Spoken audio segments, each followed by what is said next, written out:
La mayor parte de los habitantes is more than one small country. It is a big idea, a new world order, where diverse nations are drawn together in common cause to achieve the universal aspirations of en mankind. esta multitud, en este abanico de religiones, hay una sola certeza que tenemos para todos. Todos somos hijos de Dios. Esta es Cristiandad, luchando para que Cristo reine.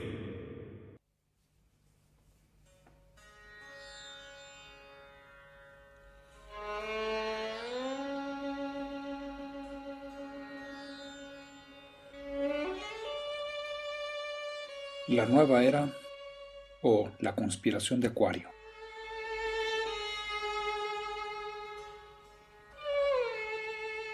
El movimiento denominado con el término inglés New Age o con el de Nueva Era, según ha sido traducido al castellano, ha cobrado gran importancia en las últimas décadas.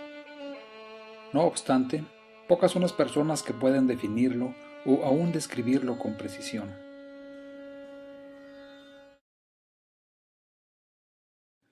La nueva era suele asociarse con ideas muy disímiles entre sí, tales como filosofías, religiones y disciplinas orientales, ecologismo y entusiasmo por la naturaleza, meditación y las llamadas terapias alternativas, vegetarianismo o naturalismo, música relajante, métodos de control mental, pacifismo y muchas otras.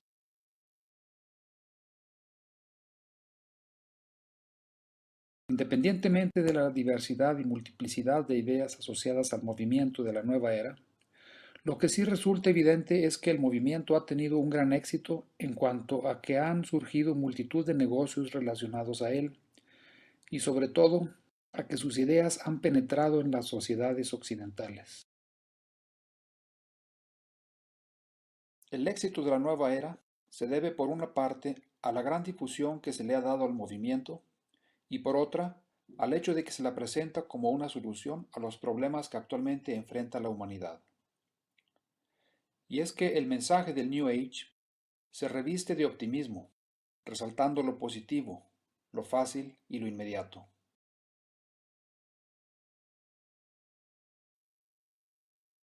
El libro La conspiración de Acuario, transformaciones personales y sociales en este fin de siglo, es considerado actualmente como el libro del culto del movimiento New Age.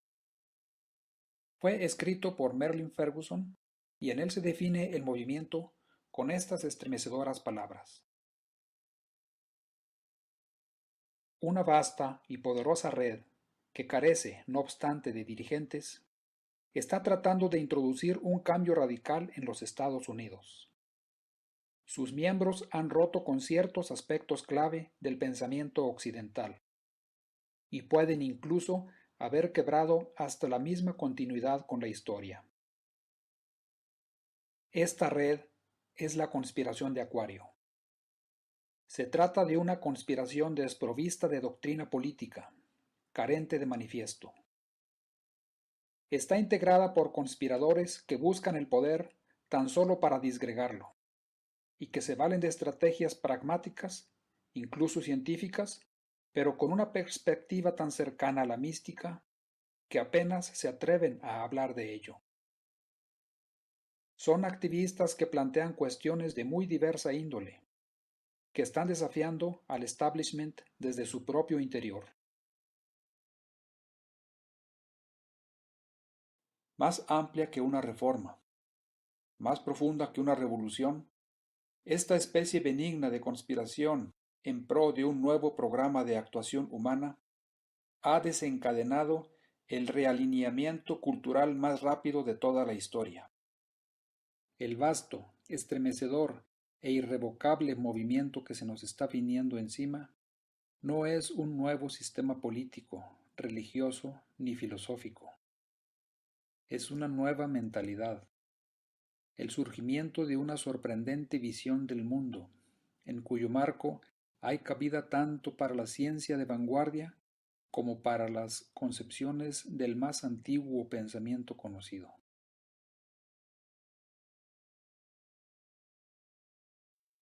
Aunque Ferguson se refiere específicamente a los Estados Unidos, el movimiento es patente en todo Occidente.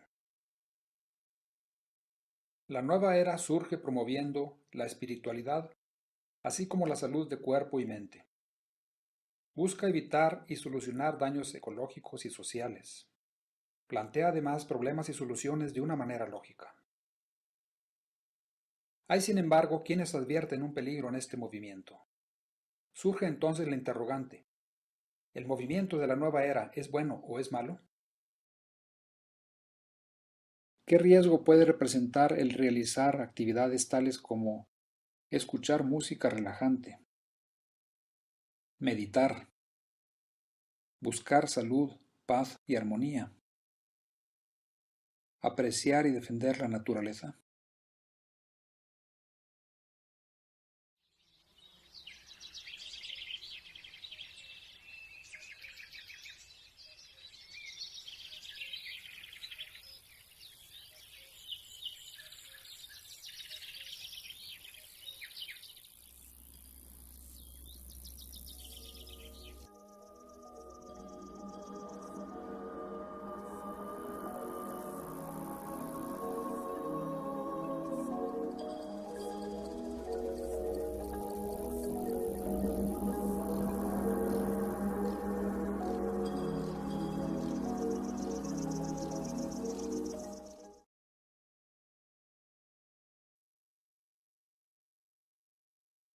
Escenas como la anterior, en que se exaltan los fenómenos naturales, son muy comunes en libros y revistas, así como en programas documentales y aún en películas. ¿Hay algo de malo en ellos? ¿Son peligrosos?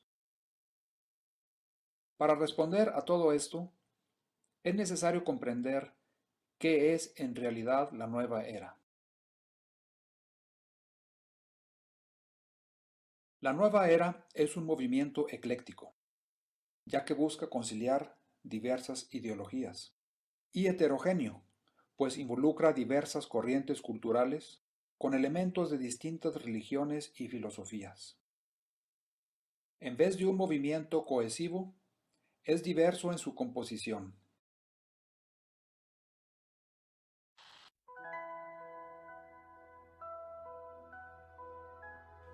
La nueva era parece envolverlo todo, pero no presenta un rostro definido. Promueve la espiritualidad, pero defiende una fe sin religión. No es una religión, pero sí un movimiento religioso. No es una ciencia, mas aparenta apoyarse en teorías y leyes científicas. Tiene fe en el poder de la conciencia, pero sostiene la evolución y la encarnación. Cree en un Dios, mas en un Dios impersonal que es pura energía. Sustituye las virtudes por valores. Reemplaza la moral por compromisos. Cambia la conducta social por estilos de vida. Considera la religión como un aspecto de un sistema de creencias integrado y decadente.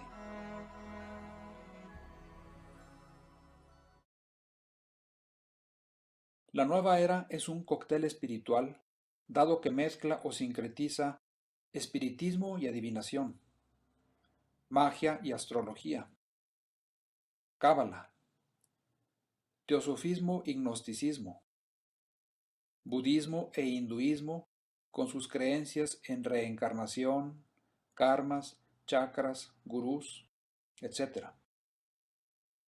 Panteísmo y ateísmo, santería e imposición de las manos, hipnosis y medicina alternativa, curación por cristales y control mental, curación por piedras y metafísica, ovnilogía.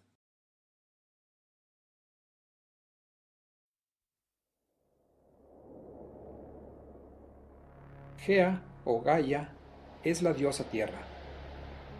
Para los griegos, el planeta era una deidad, así como lo eran algunos ríos, mares y astros. Para la nueva era, Gaia representa a la madre tierra que agrupa todas las formas de vida. En la imagen se ve a Gaia abrazando pueblos y razas, humanidad y naturaleza, un mundo armónico cuyo centro es un dios que es pura energía.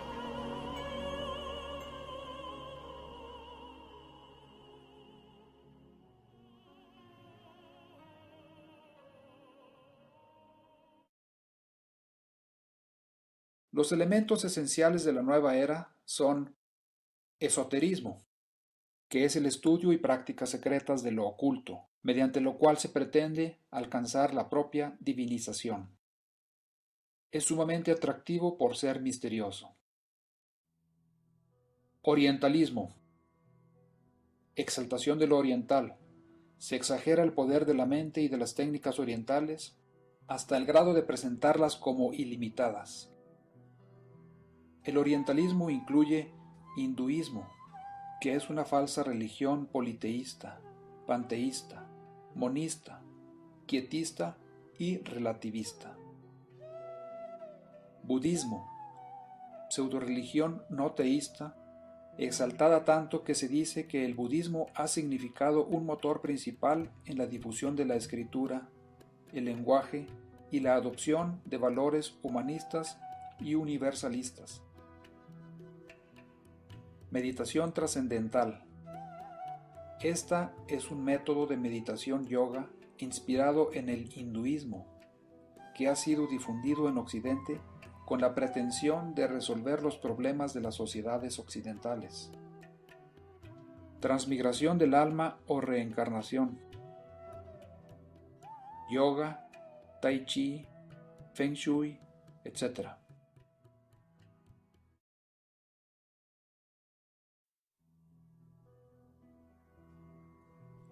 Holismo. Es la idea de que el sistema, como un todo, determina el comportamiento de las partes. Entonces, puesto que el mundo constituye un todo, está dotado de más realidad y más valor que las partes que lo componen. En ese todo, el surgimiento del hombre no es más que un avatar en la evolución de la materia. La persona humana no es superior al medio y debe renunciar a ser el rey de la creación. El holismo mantiene la pretensión de curar con terapias alternativas sin sustento científico. Masaje metafísico, piramidología, cromoterapia, reiki, etc.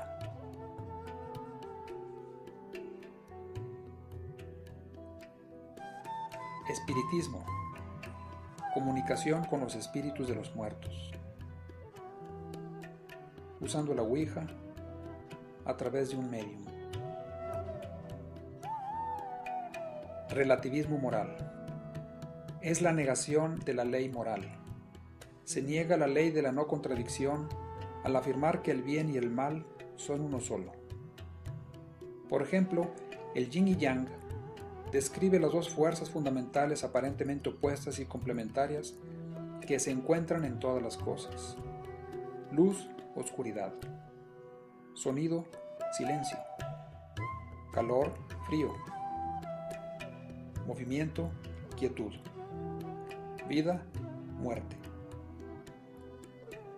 En realidad, una de esas supuestas fuerzas no existe, ya que es la negación de la otra. La oscuridad no es sino la ausencia de luz. El silencio tan solo define la falta de sonido. El frío es apenas la carencia de calor. La muerte es la ausencia de vida.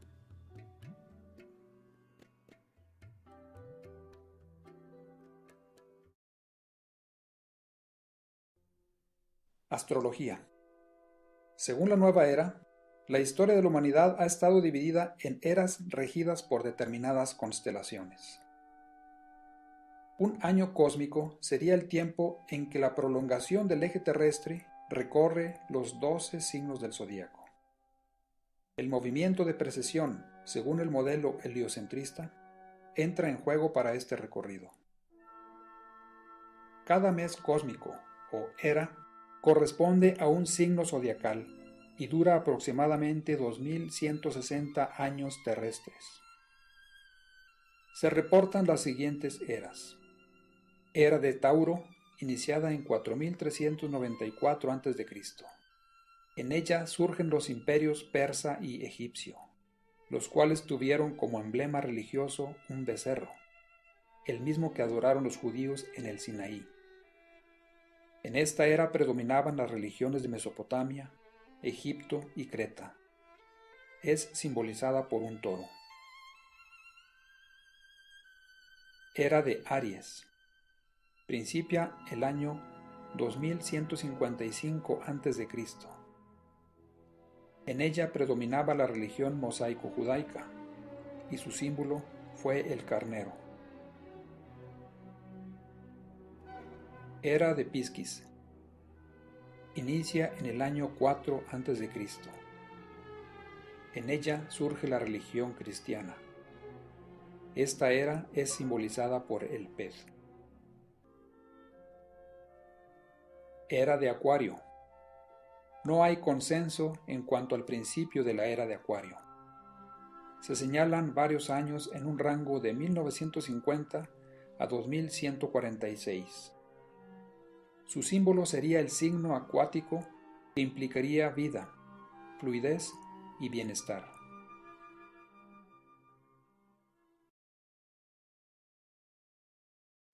Monismo, según el cual todo y todos están interrelacionados y son interdependientes. No hay diferencia real entre seres humanos, animales, inanimados ni Dios. Las diferencias son sólo aparentes. Panteísmo. Sostiene que todo es Dios y Dios lo es todo.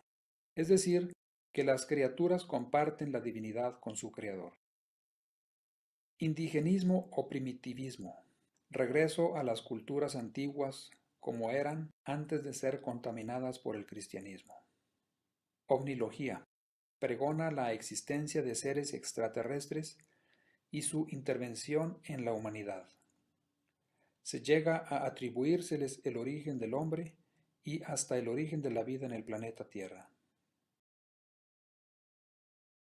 Puesto que la nueva era niega la existencia de un Dios creador, se enfrenta con una gran dificultad para explicar el origen de la vida.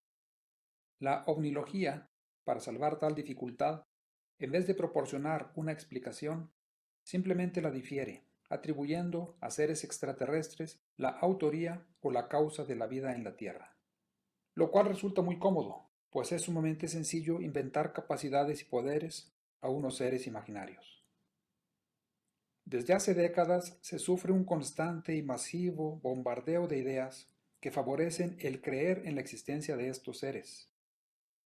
Libros, revistas, noticiarios, documentales televisivos, películas, dibujos animados, cuentos, etc., suelen hacer referencia a la existencia de extraterrestres. La película Misión a Marte es, entre muchísimas otras, una muestra de ello.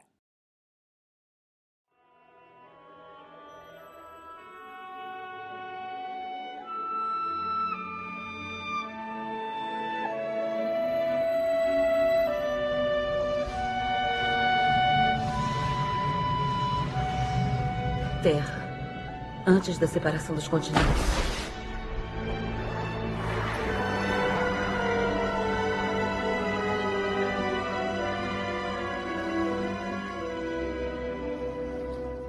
Meu Deus, é isso. Há centenas de milhões de anos houve uma súbita explosão de vida na Terra. As primeiras plantas multicelulares e os animais apareceram. E ninguém nunca entendeu por quê ou como aconteceu.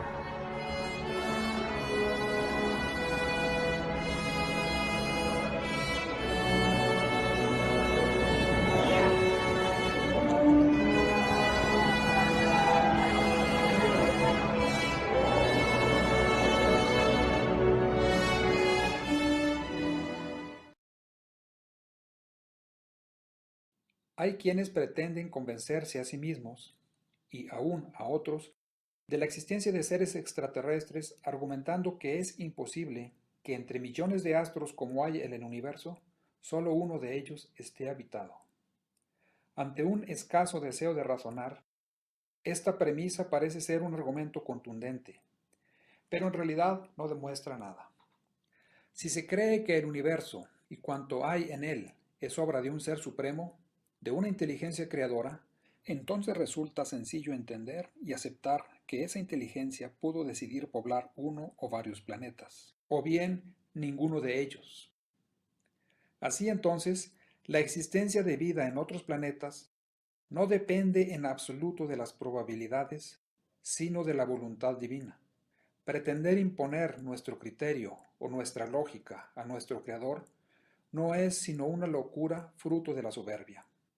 Quienes no creen en la existencia de un Dios creador deberán entonces lidiar con las probabilidades, el azar y hasta con la teoría del antiazar para darse cuenta de lo errado que es esa premisa.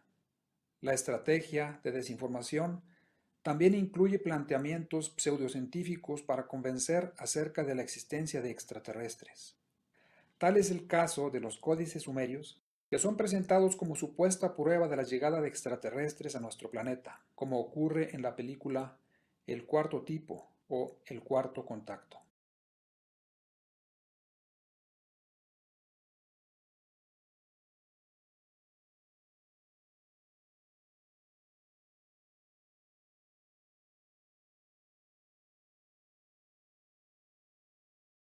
Pueden ir a cualquier exhibición sumeria y verán lo que voy a decir. Dibujos de cohetes iguales al Apolo, dirigidos al cielo. Grabados y esculturas de hombres en trajes espaciales con máscaras de oxígeno. Todo este arte se creó en el cuarto milenio antes de Cristo, 4000 años antes de que Jesucristo pisara la tierra. El Génesis, el Arca de Noé, por nombrar algunos, existían en Sumerio 6000 años antes de que la Biblia fuera escrita. El Génesis llegó de la creación en la escritura sumeria. El Arca de Noé llegó del diluvio sumerio. La leyenda del dios extranjero tiene su base, su origen en la historia de los sumerios. Pueden encontrar todo lo que he descrito en cualquier...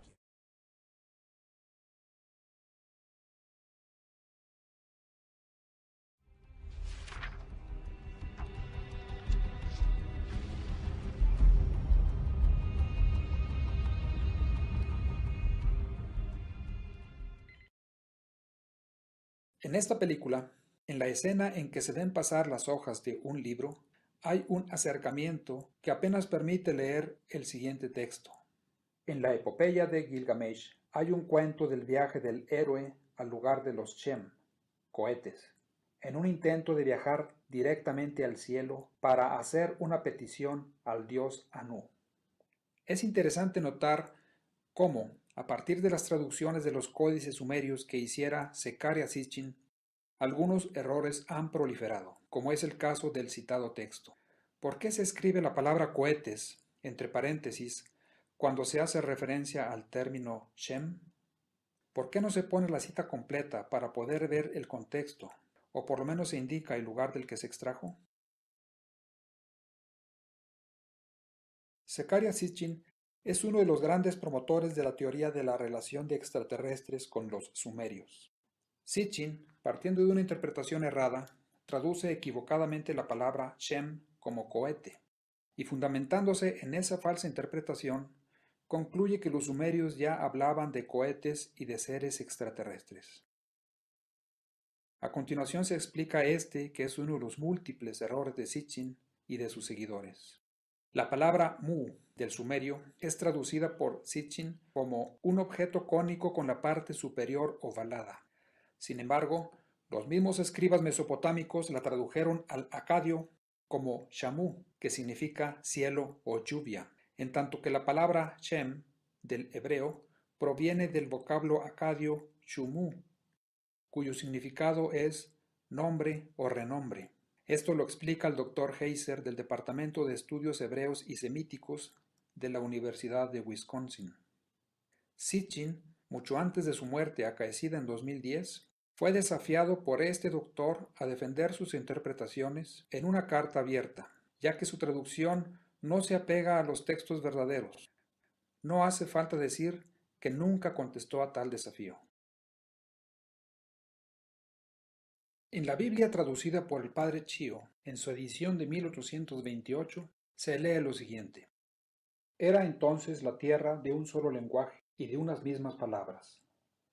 Y como partiesen de oriente, hallaron una campiña en la tierra de Senaar, y habitaron en ella. Y dijo cada uno a su compañero, venid, hagamos ladrillos y cosámoslos al fuego. Y se sirvieron de ladrillos en lugar de piedras, y de betún en vez de argamasa. Y dijeron, venid, edifiquémonos una ciudad y una torre, cuya cumbre llegue hasta el cielo, y hagamos célebre nuestro nombre, antes de esparcirnos por todas las tierras.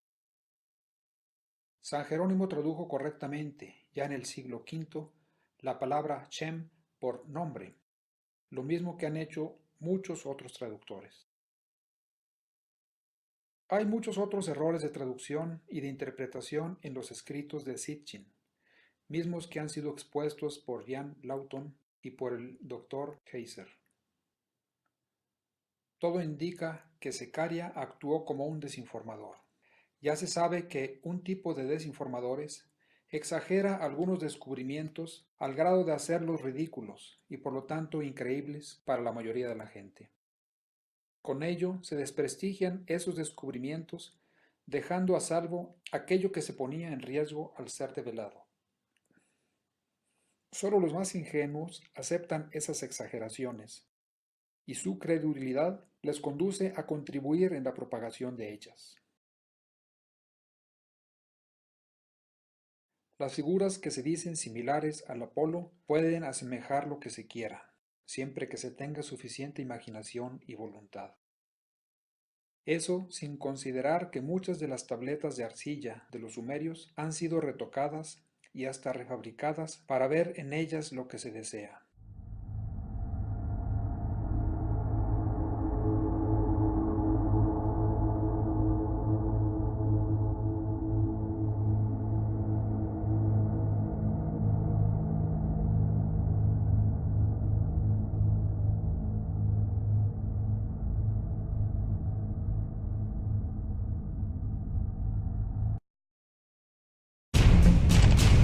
La mayor parte de los habitantes is more than one small country. It is a big idea, a new world order, where diverse nations are drawn together in common cause to achieve the universal aspirations of en mankind. esta multitud, en este abanico de religiones, hay una sola certeza que tenemos para todos. Todos somos hijos de Dios. Esta es Cristiandad, luchando para que Cristo reine.